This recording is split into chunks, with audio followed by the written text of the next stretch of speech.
Bismillahirrahmanirrahim. Assalamualaikum warahmatullahi wabarakatuh. Kembali bertemu dengan saya Rahayu MPD pada mata kuliah Hak Asasi Manusia. Saudara-saudara mahasiswa dimanapun saudara berada, hari ini kita masuk di sesi ketiga serial online untuk mata kuliah Hak Asasi Manusia. Rekan-rekan mahasiswa dimanapun Anda berada, saya coba menyampaikan tentang HAM internasional. HAM internasional dalam hal ini adalah kebiasaan internasional, prinsip hukum umum, resolusi Majelis Umum PBB, dan tentunya banyak hal yang ingin kita bahas di dalam sesi ketiga ini. Saudara sekalian, dimanapun saudara berada, kebiasaan internasional diantaranya ada kebiasaan umum yang diterima sebagai hukum. Dengan tidak semua kebiasaan internasional menjadi sebagai sumber hukum. Untuk menjadi sumber hukum, kebiasaan internasional harus memenuhi beberapa unsur diantaranya. Yang pertama adalah terdapat kebiasaan yang bersifat umum. Yang kedua, ada kebiasaan itu harus diterima sebagai hukum.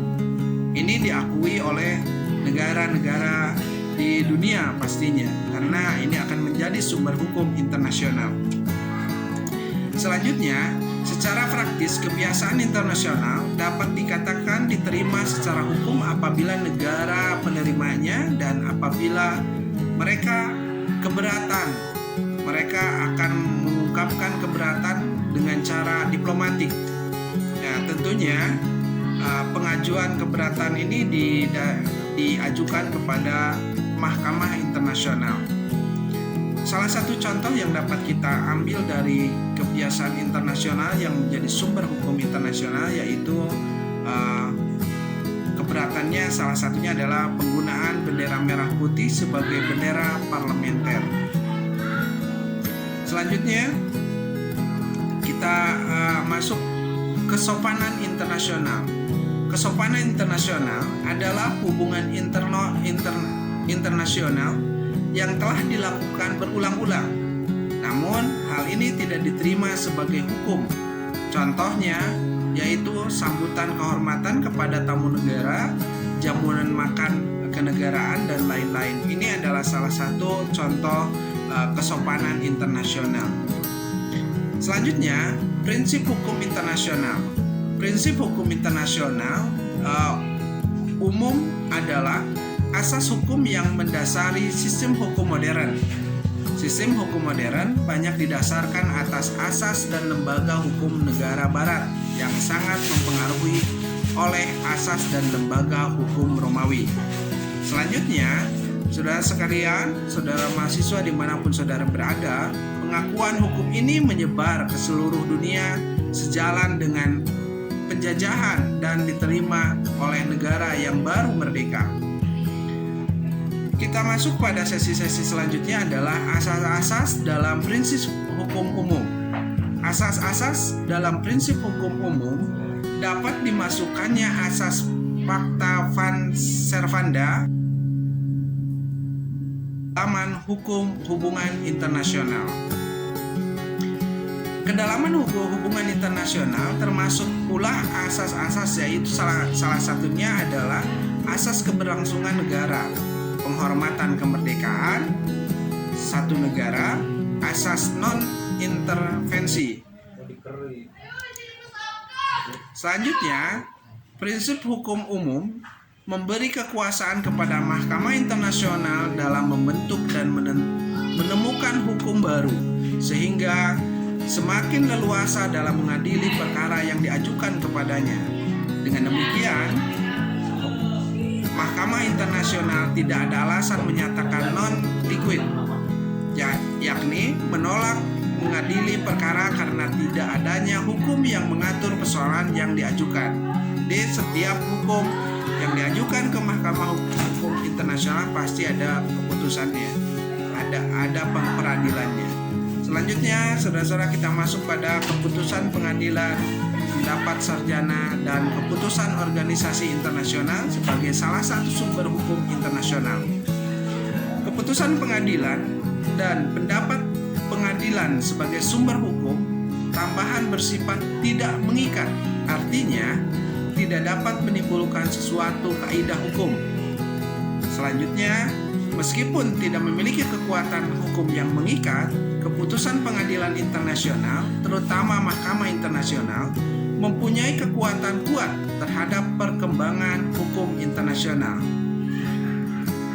Pendapat ahli hukum terkemuka akan menjadi pedoman untuk menemukan apa yang menjadi hukum internasional. Sarjana hukum untuk memodifikasi hukum internasional yang dilakukan di bawah naungan non-pemerintah seperti International Law Assessment. Dalam sumber hukum internasional, kita mengenal juga tentang keputusan Badan Perlengkapan Organisasi Internasional.